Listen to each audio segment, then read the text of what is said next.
नमस्कार विद्यार्थी मित्रांनो, मी आशिष करले आपल्या आम्ही फार्मासिस्ट यूट्यूब वाहिनीवरती तुमचं पुन्हा एकदा स्वागत करतो।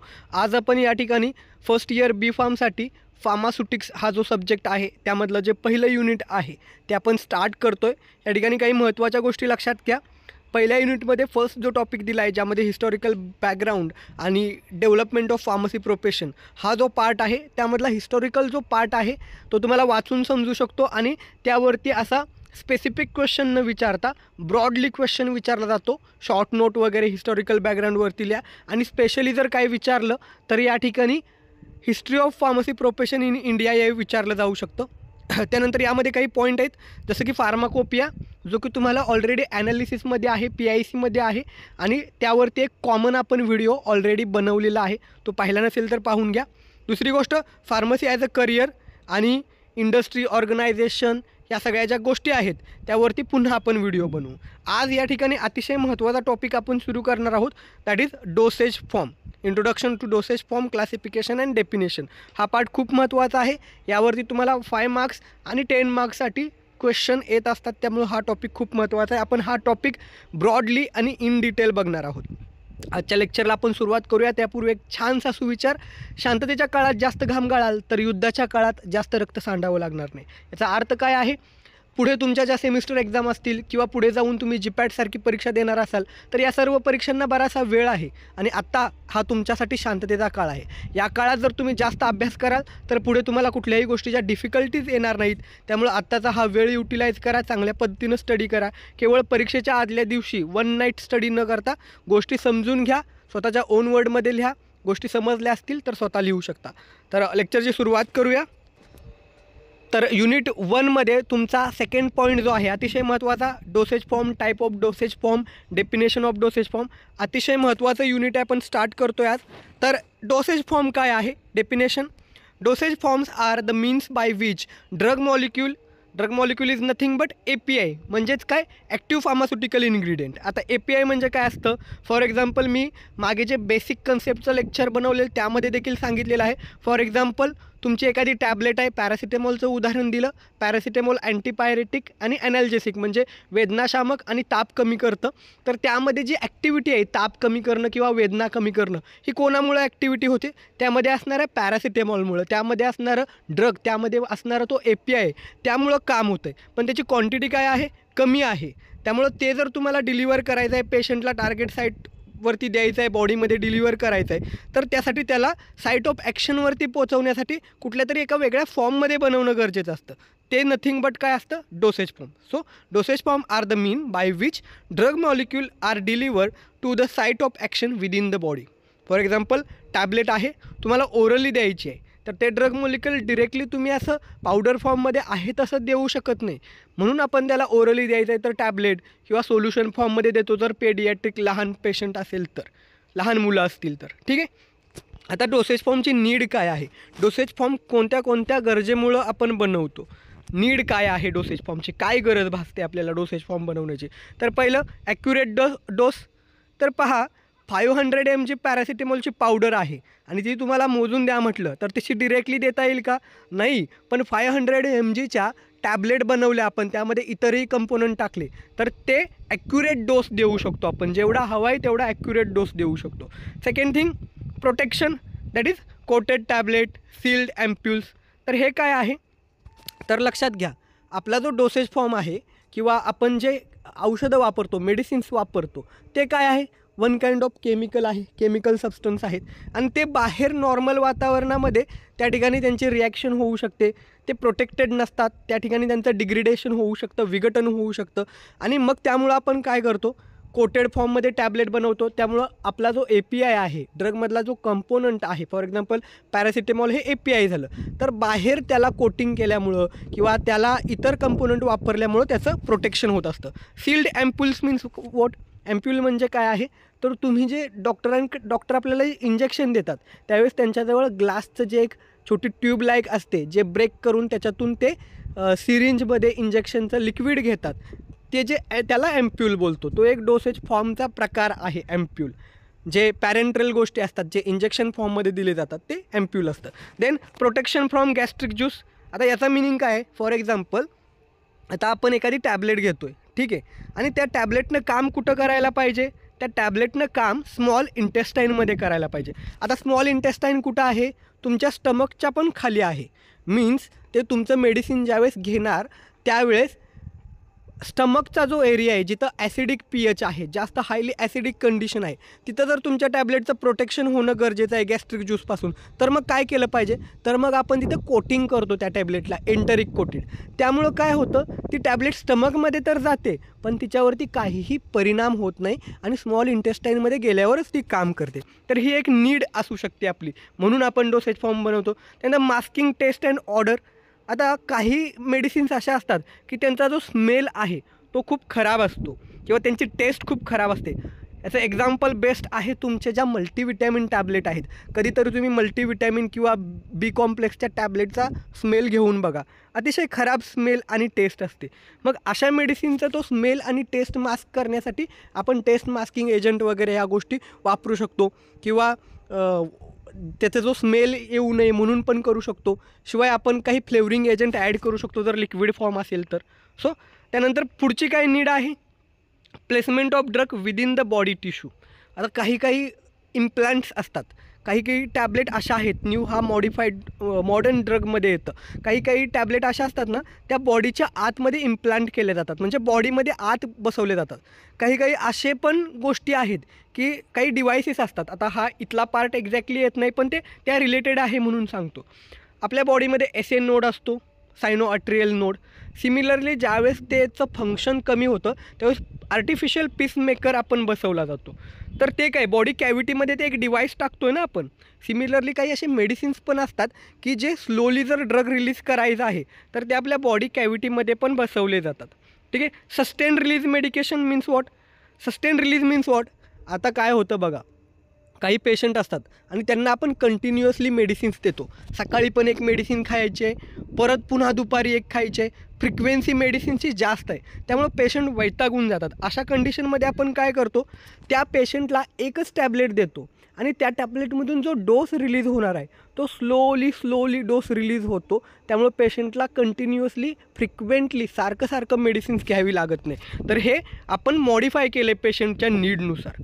कंट्रोल रिलीज तसाच प्रकार आहे, कंट्रोल करतो आपण किती वेळाने किती डोस आला पाहिजे वगैरे. ठीक आहे. त्यानंतर ऑप्टिमल ड्रग ॲक्शन. तुम्हाला जेवढी ड्रगची ॲक्शन ड्रगचा जो इफेक्ट जेवढा हवा आहे तो मिळण्यासाठी पण आपण ते करतो. Then insertion of drug in to the body cavities. Like suppository हा एक प्रकार आहे, त्यामध्ये पण व्हेरियस टाईप असतात. रेक्टममध्ये आपण ॲड करतो, वजायनल असतात, नेझलमध्ये पण काही ॲड केले जातात. तर हे वेगळे डोसेज फॉर्म आहेत जे बॉडी कॅव्हिटीमध्ये ॲड केले जातात. त्या नीडमुळं पण आपण त्या ठिकाणी डोसेज फॉर्मची गरज आहे. Then use of desirable vehicle for insoluble drug. आता काही मेडिसिन्स असतात त्यांची सोल्युबिलिटी कमी असते. आता हा पार्ट तुम्हाला पुढे जाऊन डिटेलमध्ये शिकायचं आहे, पण आता शॉर्टमध्ये सांगतो. मोस्ट ऑफ केमिकल काय असतात, आपल्या मेडिसिन्स केमिकल फॉर्ममध्ये आहेत आणि त्यांची सोल्युबिलिटी कमी असते. ती सोल्युबिलिटी वाढवायची आहे, बॉडीमध्ये आत गेल्यावर ड्रगनं जर काम करायचं आहे तर त्याची सोल्युबिलिटी वाढण्यासाठी आपण काही स्पेसिफिक व्हेहिकल्स असतात. व्हेहिकल इज नथिंग बट ते काय एक प्रकारचं लिक्विड आहे किंवा एक प्रकारच्या त्या गोष्टीचा यूज करून आपण तो आपला इनसोल्युबल असणारा ड्रग बॉडीमध्ये सोल्युबल करतो. ठीक आहे. तर ह्या वेगवेगळ्या नीड आहेत, यावरती क्वेश्चन येतो, त्यामुळे हे प्रॉपर करा. आणि एक्झाममध्ये लिहित असताना तुम्ही फक्त ॲक्युरेट डोस, प्रोटेक्शन ह्या गोष्टी न लिहिता जर तुम्ही मी काही एक्झाम्पल देत आहे त्या ओन वर्डमध्ये जरी मेन्शन केले तरी तुम्हाला अजून चांगले मार्क्स मिळू शकतील. ठीक आहे. यावरती क्वेश्चन स्पेसिफिकली विचारला जातो. Define dosage form, what is need of dosage form, असा एक क्वेश्चन येऊ शकतो. पुढे जाऊया. आता classification of dosage form. Dosage फॉर्मला कशा पद्धतीनं क्लासिफाय केलेलं आहे. ठीक आहे. तर आपण डोसेज फॉर्मला वेगवेगळ्या टाईपमध्ये क्लासिफाय केले. पहिलं म्हणजे रूट ऑफ ॲडमिनिस्ट्रेशन. कुठल्या वेनं, कुठल्या मोडनं, कुठल्या मार्गानं मेडिसिन्स देता त्यानुसार टाईप आहेत त्याचे. आणि सेकंड थिंग, डोसेज फॉर्मचा फिजिकल नेचर काय आहे, ते सॉलिड आहे, लिक्विड आहे की सेमी सॉलिड आहे. ठीक आहे. आणि गॅस फॉर्ममध्ये पण असतं. गॅस मीन्स एक्झॅक्टली गॅस नाही आहे पण ते वेपर फॉर्ममध्ये असू शकतं.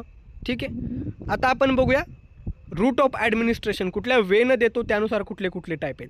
First is oral. ओरली देतो, त्यामध्ये तुमचं टॅबलेट, सोल्युशन, सस्पेन्शन येऊ शकतं.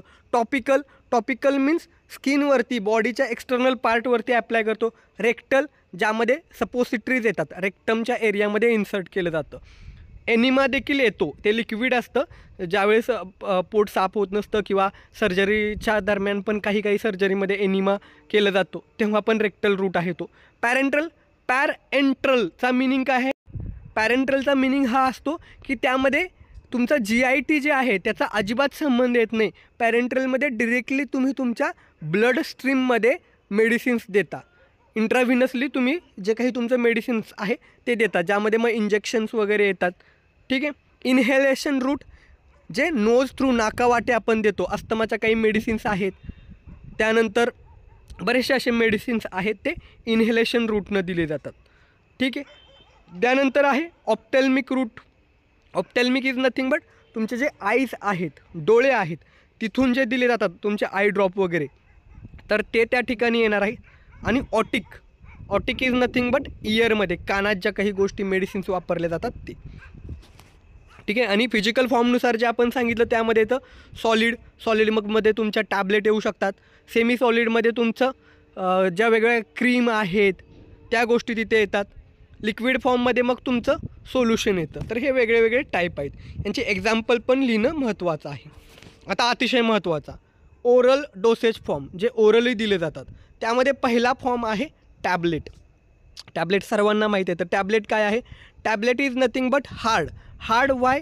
कारण टॅबलेट आपण कंप्रेस करतो, प्रेशर अप्लाय करून टॅबलेट बनवली जाते. Tablet is a hard, compressed means दोन्ही बाजूने प्रेशर अप्लाय करून त्या पावडरची टॅबलेट बनते मेडिकेशन.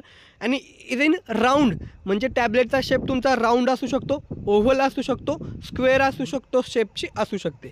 ठीक आहे. आता एक्झिपियंट कुठले वापरले जातात बघा.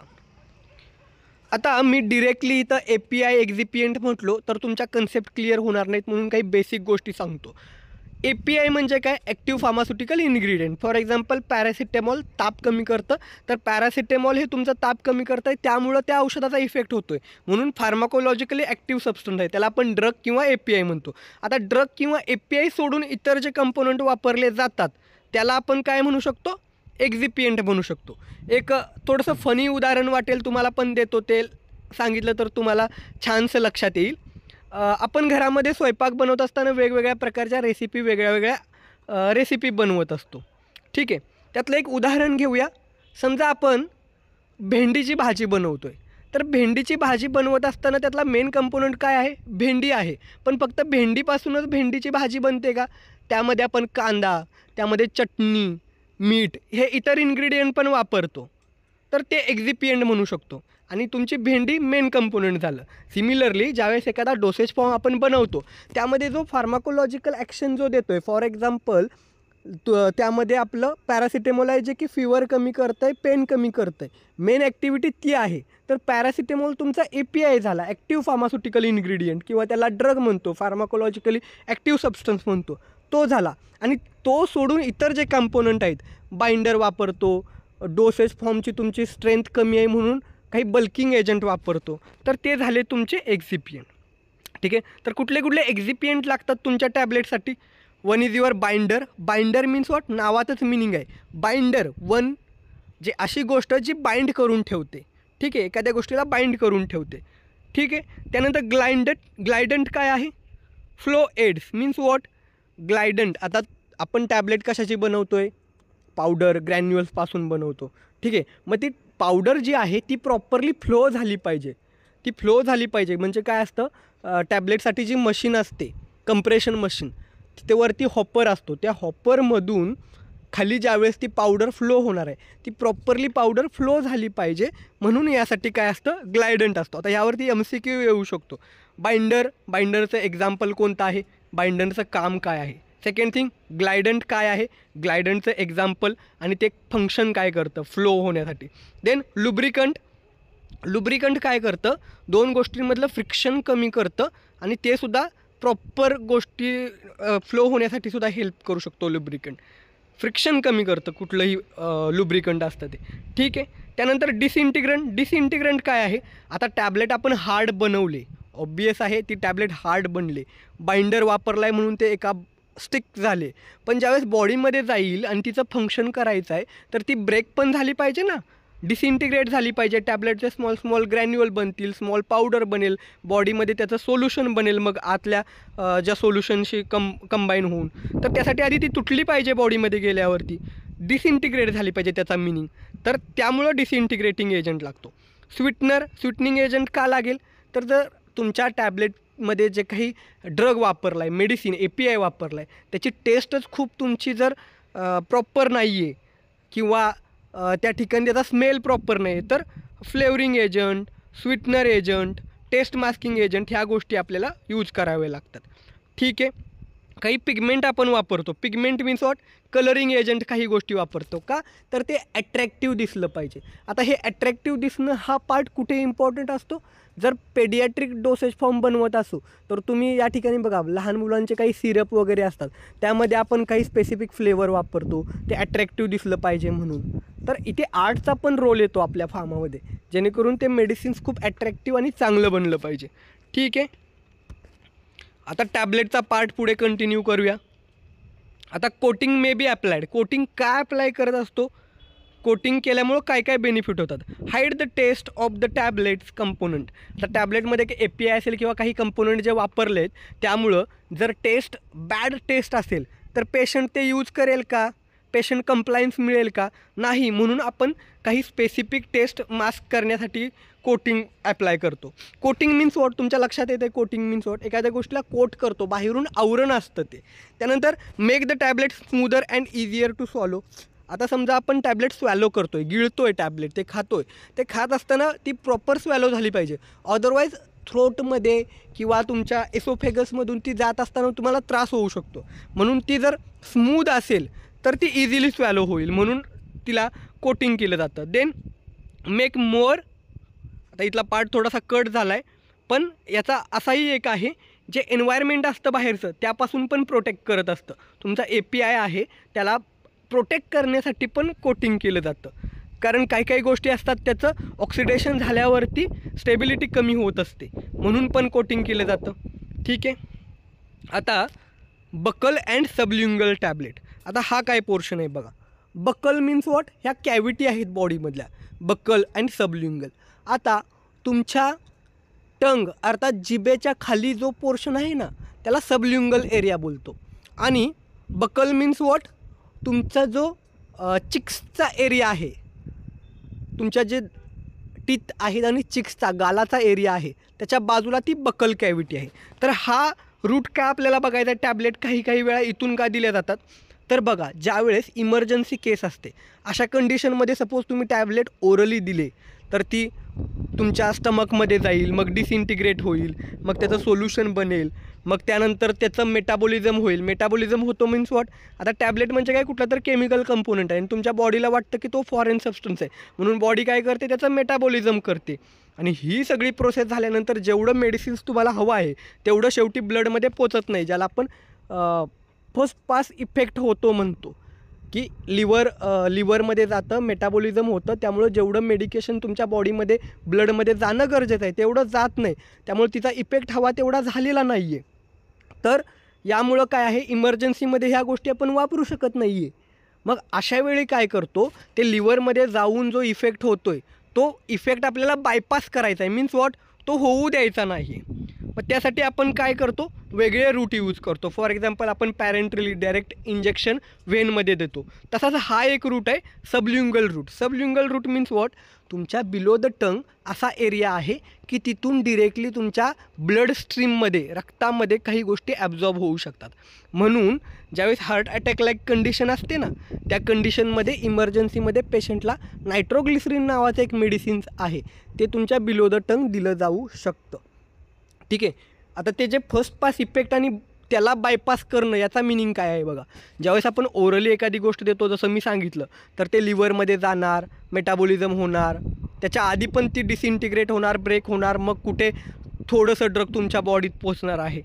म्हणजे याचा अर्थ काय आहे, तुम्हाला जे डेस्टिनेशन, तुमच्या टार्गेट साईटला तुमची मेडिसिन्स पोचवायचे, तिथंपर्यंत पोचायला खूप सारा वेळ लागतो आहे आणि ते शॉर्टकट तुम्हाला यूज करायचं आहे. एखाद्या गावामध्ये जायला बायपास रोड असतो बघा. का बायपास रोड असतो, तर पूर्ण गावातून फिरून न जाण्याऐवजी त्या एखाद्या स्पेसिफिक एरियाला बायपास करून आपण फिरून जातो. लगेच पोचतो. सिमिलरली तुमचं जे लिव्हरमध्ये मेडिसिन्स जाऊन मेटाबॉलिझम होणार आहे ते टाळतो आपण, म्हणजेच काय त्याला फर्स्ट पास इफेक्ट म्हणतो. लिव्हरमध्ये जाऊन जे ड्रगचं मेटाबॉलिझम होतं आणि त्याला आपण टाळायचं म्हणून bypass the first pass effect म्हणतो. ठीक आहे, आय थिंक तुम्हाला क्लिअर झाला असेल ती गोष्ट. ठीक आहे, आता आपण पुढं जाऊया. Effervescent tablet. आता हा इफरवेसेंट टॅबलेट काय प्रकार असतो बघा.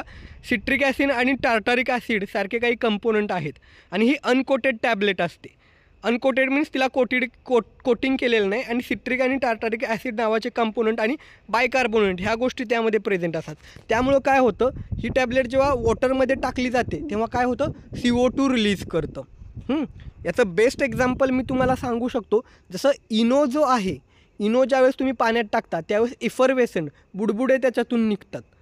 ते का निघतात, कारण त्यामध्ये तसे कंपोनंट असतात. सिमिलरली अशा टॅबलेट पण असतात.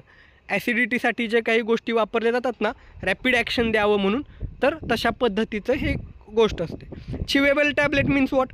चिवेबल मीन्स वॉट. आपल्याला आत्तापर्यंत एवढंच माहीत आहे, टॅबलेट म्हणलं की आपण स्वॅलो करतो, गिळून खातो. पण काही टॅबलेट अशा असतात की त्या गिळायच्या नसतात, स्वॅलो करायच्या नसतात, तर तोंडात फोडून खायच्या असतात, ब्रेक करायच्या असतात, चिविंग करायचं आहे त्याचं, किंवा मग त्या चोखून पण खायच्या असतात. तर अशा टॅबलेट कुठल्या असतात, तर ज्यांचं डिसइंटिग्रेशन तुमच्या माऊथमध्ये झालं पाहिजे आणि त्याच्यात कुठलाही, लक्षात ठेवा, चिवेबल टॅबलेटमध्ये आपण डिसइंटिग्रेटिंग एजंट वापरत नाही, म्हणजे ब्रेक करणारा कंपोनंट वापरत नाही. का, तर तुम्ही तुमच्या माऊथनं फिजिकल ॲक्शनच तुम्ही त्याला फोडताय ना, म्हणून त्यामध्ये डिसइंटिग्रेटिंग एजंट नसतो. क्वेश्चन विचारला जातो या गोष्टीवरती जीपॅटसारख्या एक्झाममध्ये. तर ह्या गोष्टी आपण स्वॅलो करत नाही, तर फोडून खातो किंवा चोखून खातो. याचं एक्झाम्पल आहे विटॅमिनच्या काही टॅबलेट असतात. तुम्ही पाहिलं असेल लिम्सी, विटॅमिन सी, ॲस्कॉर्बिक ॲसिडच्या ज्या टॅबलेट कोविडमध्ये लोकांनी यूज केल्या, त्या चोखून किंवा फोडून खायच्या होत्या, चिवेबल टॅबलेट होत्या. देन जनतासाठी जे अल्बेंडाझोल ABD+ म्हणून मेडिसिन दिली जाते, ती पण चोखून किंवा फोडून खायची असते. तर हा झाला चिवेबल टॅबलेट पॉईंट. आता पुढचा डोसेज फॉर्म आहे ओरल सॉलिड डोसेज फॉर्ममधलाच, तो म्हणजे कॅप्सूल. आता हा पार्ट कंप्लीट करूया आणि थांबूया, कारण लेक्चर खूप लेंदी होत चाललेलं आहे. पण आय थिंक तुमच्या बऱ्याचशा कन्सेप्ट मी क्लिअर करतो आहे असं वाटतं आहे मला. फक्त हा कॅप्सूल पार्ट कंप्लीट करूया आणि राहिलेला रिमेनिंग पोर्शन नेक्स्ट लेक्चरमध्ये करायचा आहे. तर बघा, आपण टॅबलेटमध्ये काय केलेलं, टॅबलेटमध्ये तुमचा ड्रग आहे, वेगवेगळे एक्झिपियंट आहे, त्याला आपण कंप्रेसिंग मशीनवरती कंप्रेस करायचो. पण काही कंपोनंट असे असतात ना, ड्रग किंवा मेडिकेशन, त्या बाहेरच्या एन्व्हायरमेंटच्या डिरेक्टली कॉन्टॅक्टमध्ये आल्या तर डिग्रेड होतात, त्याचं ऑक्सिडेशन होऊ शकतं, त्याचं विघटन होतं. मग अशा कंडिशनमध्ये काय करतो आपण, त्या गोष्टी जेलॅटिन नावाचा जो घटक आहे त्याच्यापासून एक शेल बनवले, त्याच्यापासून एक कॅप्सूल बनवले, त्यामध्ये आपण त्या मेडिसिन्स पॅक करतो. ठीक आहे. तर याचा अजून एक फायदा आहे, ते म्हणजे अनप्लेझंट, न आवडणारी टेस्ट आहे ना मेडिसिन्सची, ती पण मास्क केली जाते. बघाल तुम्ही काही बॅड स्मेल येणारे मेडिसिन्स असतात ना, ते कॅप्सूलमध्ये दिले जातात. आता कॅप्सूलमध्ये पुन्हा 2 प्रकार आहेत, एक हार्ड जेलॅटिन कॅप्सूल आणि सॉफ्ट जेलॅटिन. तिला हार्ड शेल कॅप्सूल पण म्हणतात, सॉफ्ट शेल कॅप्सूल पण म्हणतात. ठीक आहे. तर जी हार्ड जेलॅटिन कॅप्सूल किंवा हार्ड शेल कॅप्सूल आहे ती काय असते, तिला 2 प्रकार असतात. म्हणजे बघा, तिला एक बॉडीचा पार्ट असतो आणि एक बॉडी असते आणि कॅप असते. मीन्स वॉट, तुमची जी कॅप्सूल आहे तिला, जी हार्ड जेलॅटिन हार्ड शेल कॅप्सूल आहे, तिला 2 पार्टमध्ये ओपन करता येतं आपल्याला, आणि त्यामध्ये mostly hard solid form, powder फॉर्ममध्ये जे ड्रग आहे ना, ते त्यामध्ये आपण पॅक करतो. आणि ते similarly soft gelatin soft shell capsule काय असतात, तर त्या ओवेल शेप असू शकतात आणि त्या एकच पार्ट असतो, तिला बॉडी आणि कॅप असं 2 गोष्टींमध्ये आपल्याला सेपरेट करता येत नाही, ते एकच गोल राऊंड असते. आणि मोस्टली जे लिक्विड फॉर्मचे डोसेज फॉर्म असतात, लाईक विटॅमिन D सारख्या गोष्टी आल्या लिक्विड फॉर्ममध्ये असतात, त्या गोष्टी ह्या सॉफ्ट जेलॅटिन कॅप्सूल किंवा सॉफ्ट शेल कॅप्सूलमधून दिल्या जातात. ऑइली फॉर्म, लिक्विड फॉर्ममधले डोसेज फॉर्म. ठीक आहे. कॅप्सूलवरती मी एक छान शॉर्ट व्हिडिओ बनवलेला आहे, ज्यामध्ये कॅप्सूल व्हेज असतात का नॉनव्हेज या गोष्टीवरती डिस्कशन केलेलं आहे. तो व्हिडिओ नक्की पहा, इंटरेस्टिंग आहे. त्याची लिंक खाली मी डिस्क्रिप्शनमध्ये देतो आहे. आणि लेक्चर मला वाटतं खूप लेंदी होतं आहे बराच उशीर चालल्यामुळं, पण टॉपिक तेवढा इंटरेस्टिंग आणि अंडरस्टँड होण्यासारखं आहे म्हणून एवढं लेक्चर डिटेल चाललेलं आहे. राहिलेले जे टॉपिक आहेत ते नेक्स्ट लेक्चरमध्ये आपण कवर करूया. हा व्हिडिओ आवडला असेल, हे लेक्चर आवडलं असेल तर व्हिडिओला लाईक करा आणि तुमच्या कॉलेजच्या सगळ्या मित्रांसोबत हा व्हिडिओ शेअर करायला विसरू नका. धन्यवाद. थँक्यू.